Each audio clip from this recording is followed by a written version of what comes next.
the difference between the first days of Pesach and the second days of Pesach can basically be summed up by the difference between talking and singing.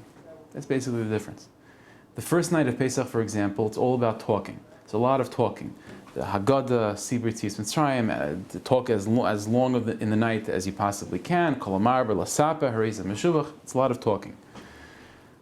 But the second days of Pesach, what we're celebrating, what we're commemorating, is the event of Kriyas Yamsuf, the splitting of the sea, which brought about the spontaneous singing of the Jewish people, of Az Yashir.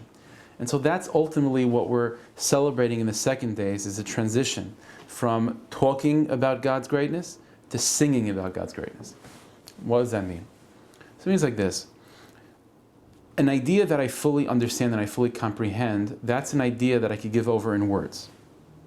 That's what words are. Words are a means where one person can convey an idea that they fully comprehend to another person who can fully comprehend that idea. That's speech. That's what words are. What's a niggin? What's a song? A song is an idea, a feeling, a concept that is so big and it's so profound that even I don't necessarily fully understand it. And yet I want to give that feeling over to you. How do I give that over? Words can't do it.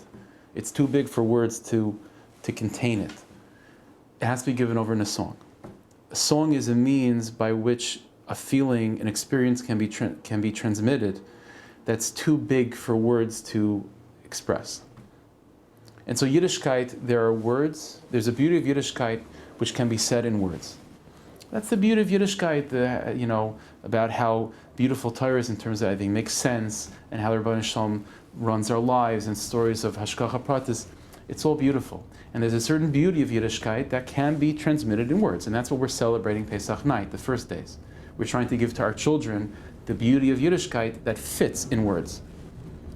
But then there's another side of Yideshkeit, there's a deeper side of Yideshkeit that really can't be transmitted in words. I mean, how could you express in words just the pleasure of when your head hits the pillow Shabbos afternoon after a nice meal? There's no words to convey that. I mean, there's a difference between the way cholent tastes on Shabbos and it tastes on Tuesday afternoon, right? Even if it's a fresh cholent. It's just not the same. How could a person convey in words the feeling of the pleasure one has after a good davening? This is the niggin of Yiddishkeit. This is the song of Yiddishkeit. There's no way to say that in words. It's something that has to be experienced and has to be transmitted just through experience itself. What we're celebrating in the second days of Pesach is thanking Hashem for the niggin of Yiddishkeit. It's for the song of Yiddishkeit. That's the pleasure of Yiddishkeit that cannot be explained, that cannot be compressed into words.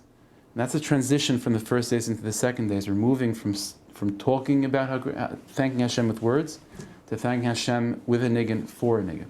So Hashem should help that we should be able to find ways to transmit that over to the next generation, to our friends and to our family, and to feel within ourselves not just the things that can be the algorithms of how Yiddishkeit is beautiful, but the experience of Yiddishkeit, the beauty of Yiddishkeit that cannot be expressed other than just experiencing it for yourself. So Hashem should help. We should be able to absorb that niggin and to be able to sing that niggin all together with the rest of the Jewish people. B'yas Kol Tzedek Meher V'meinu Amen. Thank you, Hashem. Thank